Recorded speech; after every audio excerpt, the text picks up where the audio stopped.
কোরআন, এটা কোরআনের সবচেয়ে জামে মানে আয়াত, যদিও ছোট্ট আয়াত, অল্প কিছু কথামালা, কিন্তু তিনি বলতেন এটা কোরআনের সবচাইতে জামে মানে সবচেয়ে কম্প্রিহেন্সিভ একটা আয়াত, যেখানে কথা কম, শব্দ কম, কিন্তু এটার দোতনা, এটার আবেদন, এটার মিনিং অনেক বেশি। সুবহানাল্লাহ।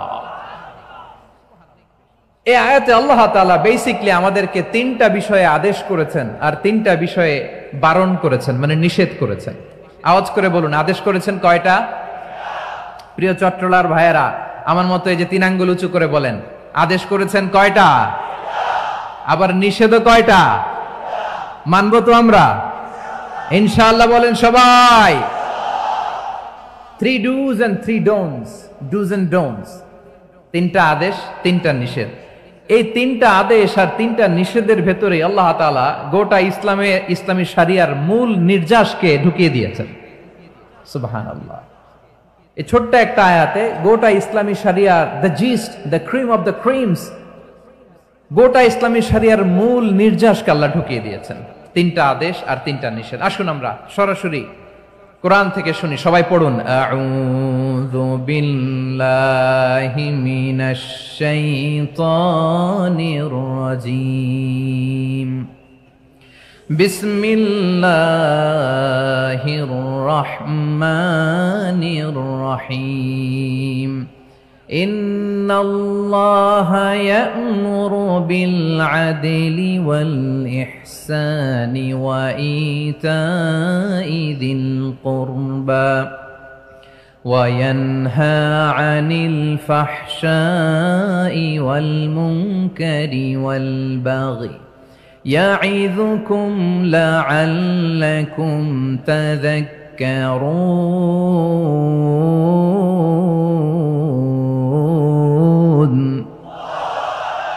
আল্লাহ তাআলা ইরশাদ করছেন, ইন্নাল্লাহা ইয়া'মুরু বিল আদলি ওয়াল ইহসান, নিশ্চয় আল্লাহ তাআলা তোমাদেরকে ন্যায় বিচারের আদেশ দেন, সদাচরণের আদেশ দেন, নিকটাত্মীয়দেরকে দানের আদেশ দেন। আদেশ কয়টা?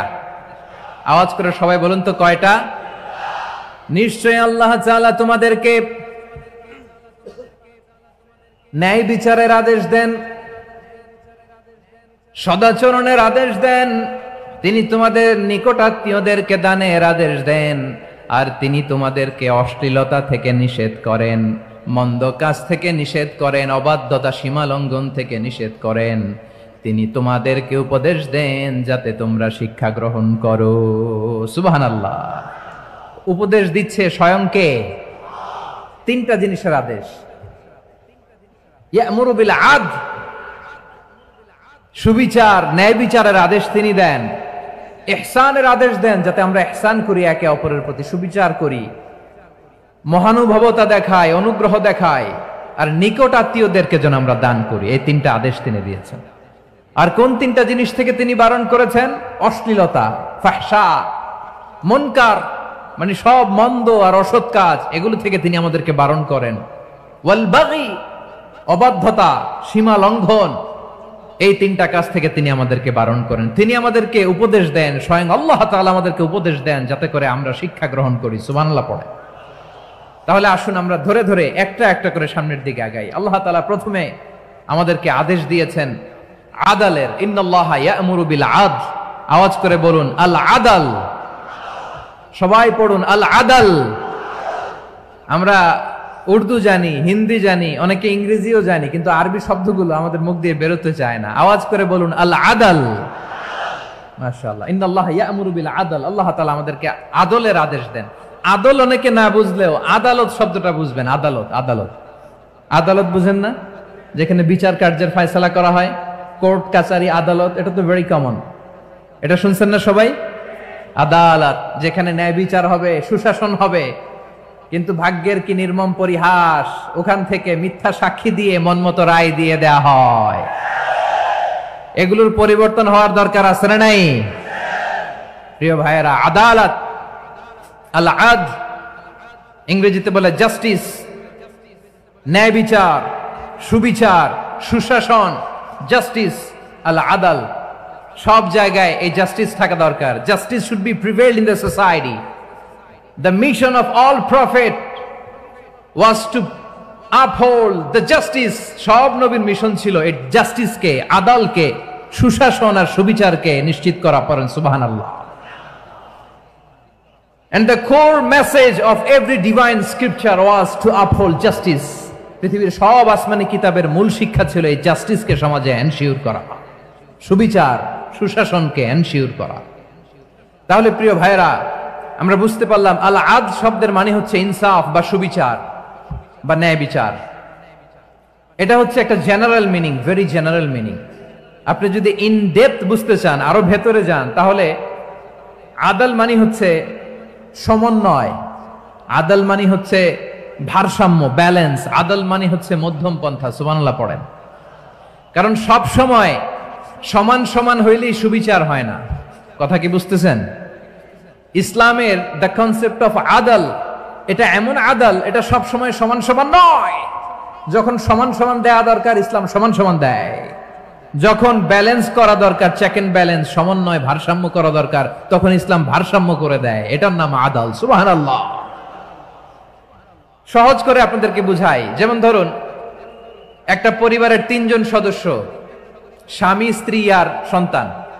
তাদের সকালবেলার ব্রেকফাস্টে স্বামীর, সকালের নাস্তায় স্বামীর 3টা রুটি লাগে, স্ত্রীর 2টা লাগে, আর সন্তানের 1টা রুটি লাগে। এখন আমি যদি সমান সমান করে আদল করতে চাই, সবাইকে যদি 3টা করে রুটি দেই, তাহলে স্বামী বেচারার জন্য ঠিক আছে? কি বলেন? কথা কি বুঝতেছেন না কষ্ট হয়ে যাচ্ছে? যদি সমান সমানের নিয়মে আগাই, তাহলে 3টা করে যদি রুটি দেই স্বামীর জন্য ওকে, কিন্তু স্ত্রীর জন্য 1টা বেশি হয়ে যায়।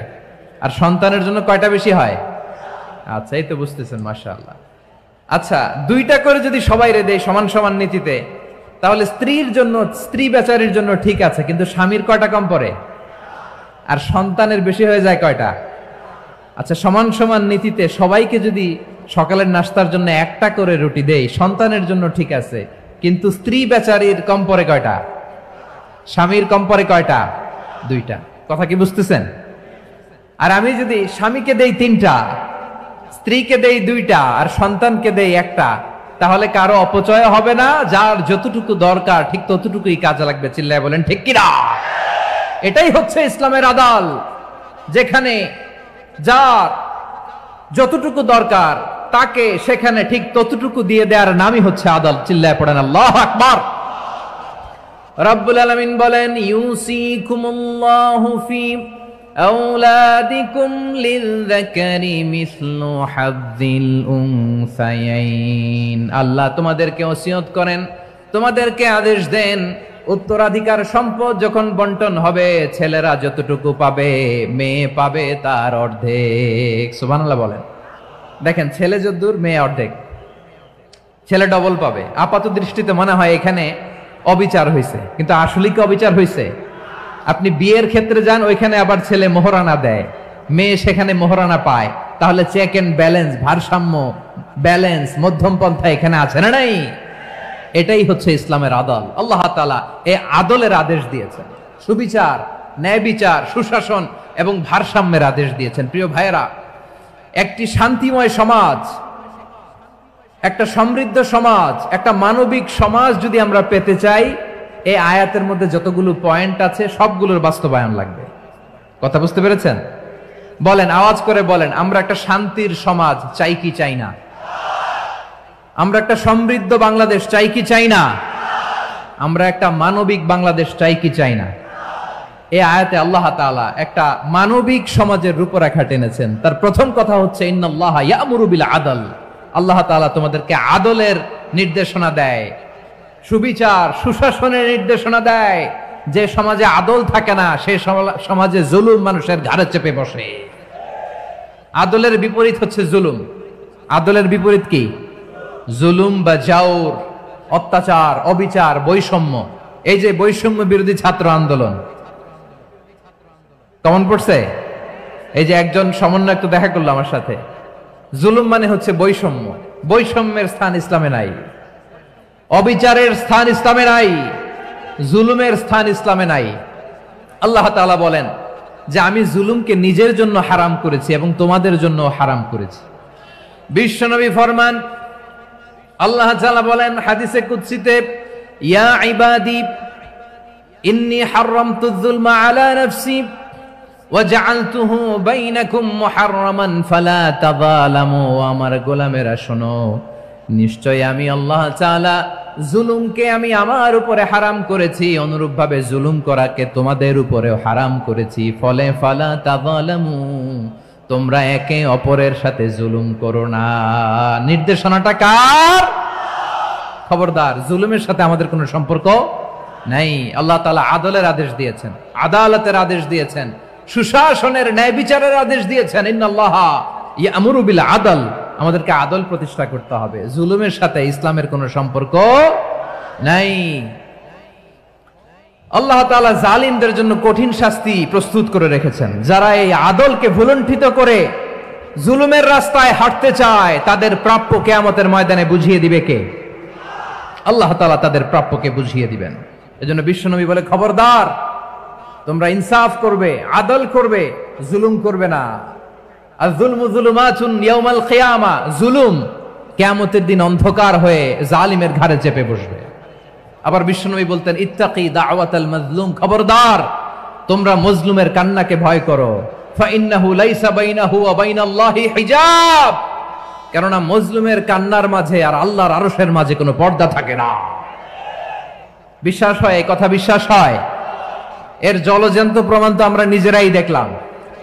হ্যাঁ, মজলুমের কান্না ফুলে ফেপে মহিরুহ হয়ে পাহাড়ের মতো হয়ে বিস্ফোরিত হয়ে জালিমের মসনদকে ছারখার করে দিয়েছে।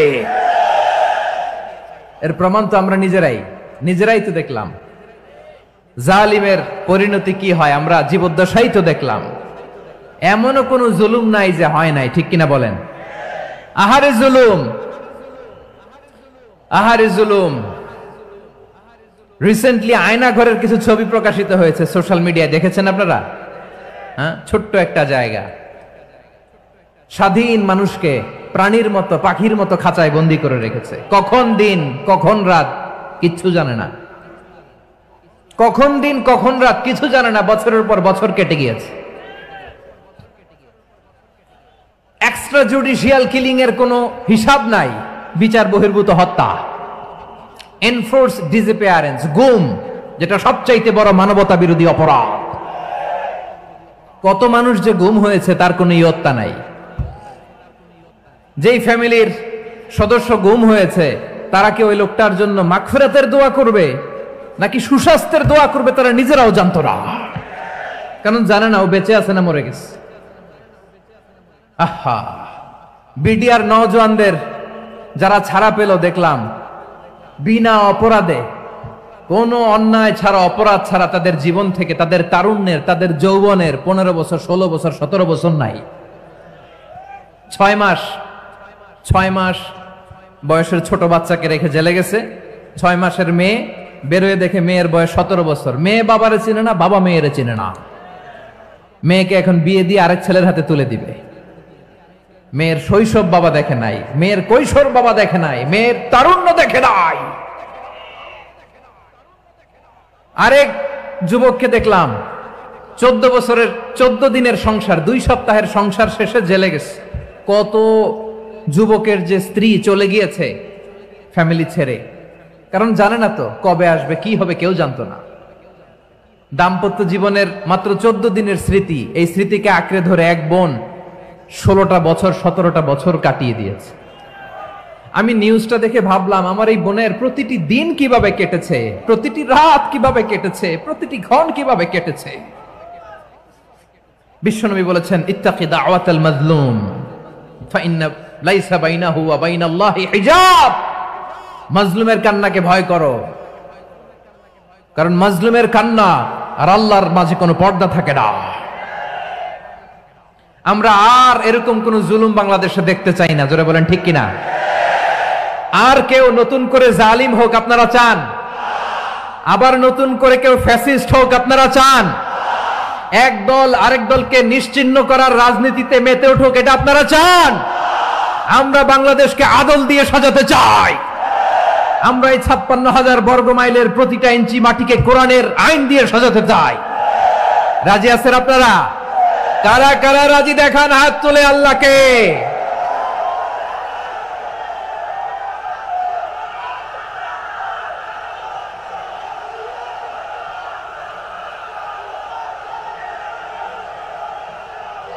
বসুন আমার প্রিয় বীর চট্টলার তৌহিদি মুসলমান, আমরা আর নতুন করে কেউ জালিম হোক এটা চাই না, নতুন করে আবার কেউ ফ্যাসিস্ট হোক আমরা চাই না, এক দল আরেক দলকে নিশ্চিহ্ন করার রাজনীতি করুক আমরা চাই না, আমরা সুশাসনের বাংলাদেশ চাই,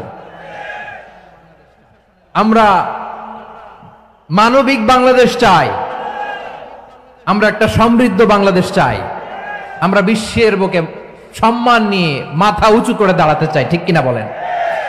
আল্লাহ বললেন এটা যদি তোমরা চাও, একটা সমৃদ্ধ সমাজ যদি বিনির্মাণ করতে চাও, মানবিক সমাজ যদি বিনির্মাণ করতে চাও, আমি তোমাদেরকে সেজন্য প্রথমেই আদালতের নির্দেশ দিলাম। ইন্নাল্লাহা ইয়া'মুরু বিল আদল, নিশ্চয় আল্লাহ তাআলা তোমাদেরকে ন্যায় বিচার সুশাসন এটার আদেশ দেন। সুবহানাল্লাহ।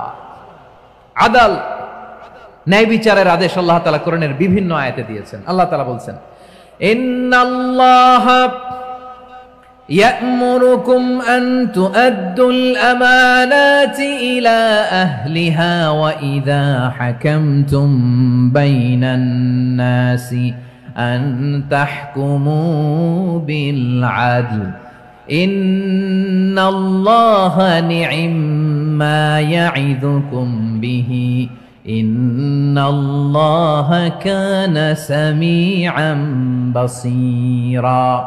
আল্লাহ তাআলা বললেন, আল্লাহ আদেশ দিচ্ছেন যে ব্যক্তি আমানতের হকদার তার হাতে তোমরা আমানত পৌঁছে দাও, আর যখন তোমরা বিচার কার্য করবে, বিচার ফয়সালা করবে, আদালতের সাথে করো। সুবহানাল্লাহ বলেন। ওয়াইদা হাকামতুম বাইনান নাসি আন তাহকুমু বিল আদল, আদালতের সাথে করবা। আল্লাহ তাআলা বলেন যারা জাজ হবে, বিচারক হবে, তাদের যদি বাদী বিবাদীর কারো সাথে শত্রুতা থাকে, কারো সাথে যদি কোনো ধরনের রেষারেষি থাকে, আল্লাহ বলেন বিচার কার্য করতে যে ওই শত্রুতা রেষারেষির কারণে আদালতের বাইরে যে অবিচার করে বিচার করো না। ওয়ালা ইয়াজরিমান্নাকুম শানাআনু কওমিন আলা আল্লা তা'দিলু ই'দিলু হুয়া আকরাবু লিত্তাকওয়া ওয়াত্তাকুল্লাহা ইন্নাল্লাহা খাবীরুম বিমা তা'মালুন। খবরদার কোন জাতির প্রতি, কোন গোষ্ঠীর প্রতি, কোন গোত্রের প্রতি আক্রোশ যেন তোমাদেরকে ন্যায় বিচার থেকে দূরে সরিয়ে না দেয়, বরং আমি আল্লাহর আদেশ হলো ই'দিলু, তোমরা আদল করো, ন্যায় বিচার করো, সুবিচার করো, সুশাসন প্রতিষ্ঠা করো। হুয়া আকরাবু লিত্তাকওয়া, এটাই তাকওয়ার সবচেয়ে কাছাকাছি। সুবহানাল্লাহ বলেন। কোরআনের বিভিন্ন আয়াতে আল্লাহ তাআলা স্পেসিফিকলি ধরে ধরে বিচার করার সময় আমরা যেন আদাল করি সেটা বলেছেন। কোরআনের কোন কোন জায়গায় আল্লাহ তাআলা এই আল আদল শব্দটা ব্যবহার করেছেন। আবার একই জিনিস ইনসাফ, সুবিচার, সুশাসন, ন্যায় বিচার, ন্যায় পরায়ণতা বুঝাতে আল্লাহ তাআলা কখনো কখনো আল কিসত শব্দটা ব্যবহার করেছেন। আওয়াজ করে সবাই বলুন আল কিসত। প্রিয় ভাইরা সবাই আওয়াজ করে আমার সাথে সাথে বলুন আল কিসত। আল্লাহ তাআলা বলেন ওয়া ইন হাকামতা ফাহকুম বাইনাহুম বিল কিসতি ইন্নাল্লাহা ইউহিব্বুল মুকসিতিন। যখন তুমি বিচার করবে, বিশ্বনবীকে উদ্দেশ্য করে অ্যাড্রেস করে বললেন, নবী হে, ইহুদিরা কোনো বিষয়ে মীমাংসার জন্য যদি আপনার দরবারে আসে, যদি বিচার করতে হয়, খবরদার অবিচার করবেন না, ফয়সালা যেটা করবেন কিসতের সাথে করবেন, ন্যায় পরায়ণতার সাথে করবেন, কারণ ইন্নাল্লাহা ইউহিব্বুল মুকসিতিন, নিশ্চয় আল্লাহ রাব্বুল ইজ্জাত ন্যায় পরায়ণশীলদেরকে বড্ড ভালোবাসেন। সুবহানাল্লাহ বলেন। ন্যায় পরায়ণ লোকদেরকে আল্লাহ তাআলা বড্ড ভালোবাসেন। অন্য আয়াতে আল্লাহ তাআলা বলছেন وَنَضَعُ الْمَوَازِينَ الْقِسْطَ لِيَوْمِ الْقِيَامَةِ فَلَا تُظْلَمُ نَفْسٌ شَيْئًا। আমি কিয়ামতের দিন ন্যায় পরায়ণতার মানদণ্ড স্থাপন করব, যেটাকে আমরা মিজানের পাল্লা বলি।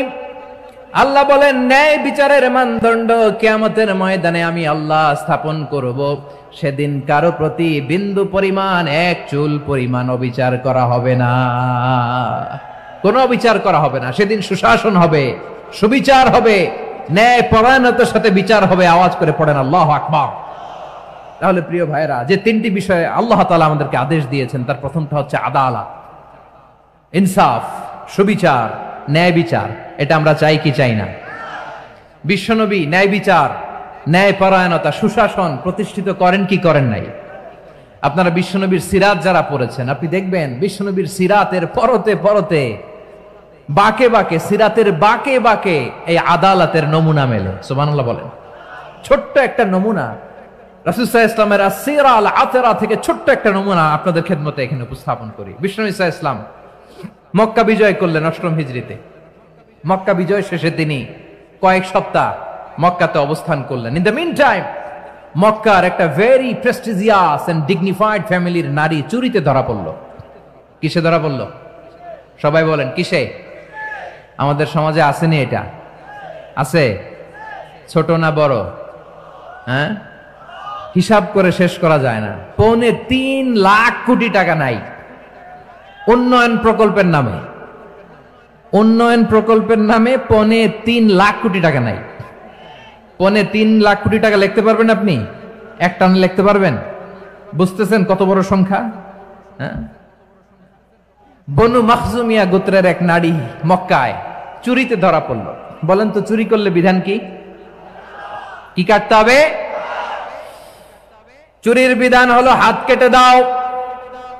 তাও সেটা গোপনে নয়, প্রকাশ্যে জনসম্মুখে হাত কেটে দাও। বনু মাখজুমিয়া গোত্রের নারী যখন চুরিতে ধরা পড়লো, সাহাবারা চিন্তায় পড়ে গেলেন। সবেমাত্র মক্কার লোকেরা কালিমা পড়ে মুসলমান হয়েছে, ইসলামের আইন কানুন তেমন জানে না, ইসলামী শরিয়ার সাথে বেশি পরিচিত নয়। এখন যদি বিশ্বনবী চুরির যেই বিধান এটা যদি কায়েম করে হাত যদি কেটে দেয়, না জানি মক্কার লোকেরা আবার বিগড়ে যায়, না জানি মক্কার লোকেরা আবার মুরতাদ হয়ে যায়, না জানি মক্কার লোকেরা ইসলাম থেকে দূরে সরে যায়।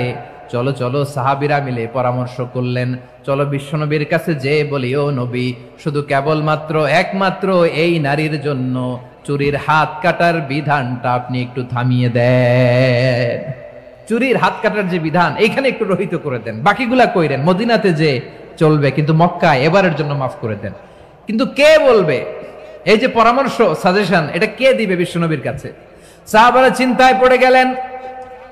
আল্লাহর নবীর সামনে দাঁড়িয়ে আল্লাহর দেয়া হুদুদ, আল্লাহর দেয়া বিধান থামিয়ে দেওয়া, মাফ করে দেওয়া, এই কথা বিশ্বনবীর সামনে বলার সাহস তো কেউ রাখে না।